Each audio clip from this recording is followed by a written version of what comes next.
The art of prepping. We're going to go over the different parts of a knife. We're going to use this fixed blade. It's a larger fixed blade. This is a replica of a K-bar. This is actually just a Bud K replica. It's just kind of my beater knife. It's a good looking knife, but yet we're just going to use this to kind of outline the different parts and names of different aspects of a blade.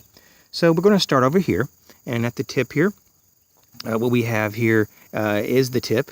This is called the tip right here. It goes from the swedge. You see this little indentation cut in. This is called a swedge, and from the point to about here is called the tip. Some people think this is the tip here, but it's not. This is called the point. Now, the point from the actual point down to where it starts to straighten out here, because it's a very straight edge, and then it comes up. This is the belly. And then, of course, this is the actual straight edge. Now, you see this kind of a silvery, shiny aspect. Of course, that's the edge, but it has a secondary grind there. That's a bevel. So we call that a bevel.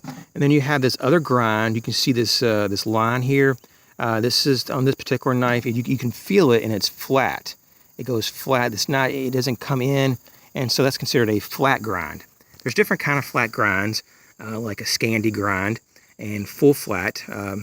Sometimes a flat grind can start from the very top and come down. So this is how this one's put together. And the next thing we would have is from the rear portion of where we would consider the tip is. So we got the tip comes from the actual point to here, and then from here coming back down to here would be considered the spine or the back of the blade. And this portion here, this large section of the blade here, is called the cheek. And then you go a little bit lower, right in here, is going to be called the heel.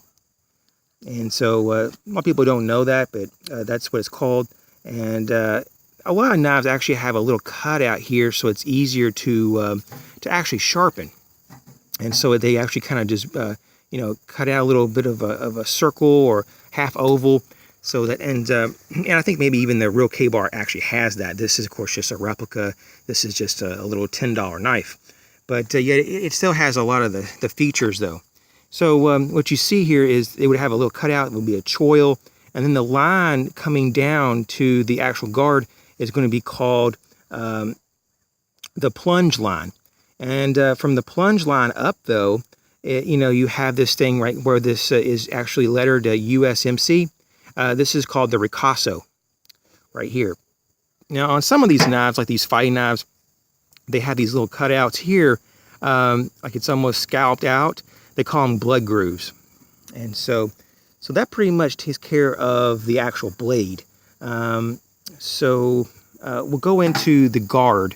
Now, the guard, though, is made up of basically the elements of this section, but the guard is kind of a generic name for this piece, but what you have is that you have these quillions here that stick out.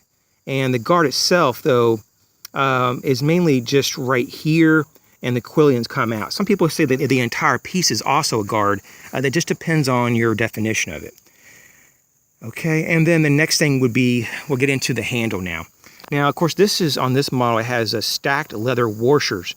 And they're just stacked, compressed, and there's actually over here, it's some kind of an attachment method. Let's just kind of look and see, and it kind of looks like there's a pin there, and to the tang. Now, some knives that from the tang goes from the blade continues on through and inside the handle to the back. That would be considered a full tang. Some things are partial tangs. And so that's going to be that part of it. The handle, though, obviously is the grip portion. This one, of course, is the leather washers. And what else do we need to talk about that? Sometimes they actually have, you would have like rivets or pins that keep it together. Sometimes even screws. And so that would be elements of that. Some of them also have like holes here in the back of the handle where there would be a lanyard hole. The end portion of this handle, though, usually it's like around here, is going to be called the butt.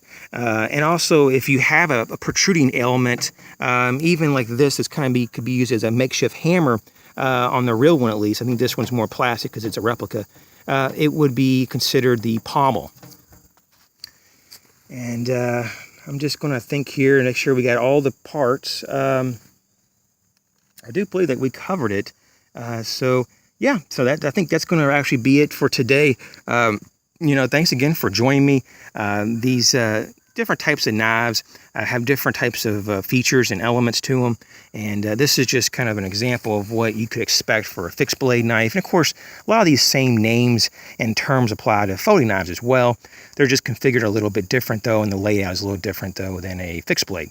As always, thanks for joining the Art of Prepping, and we hope you have a very safe and great day. Thanks.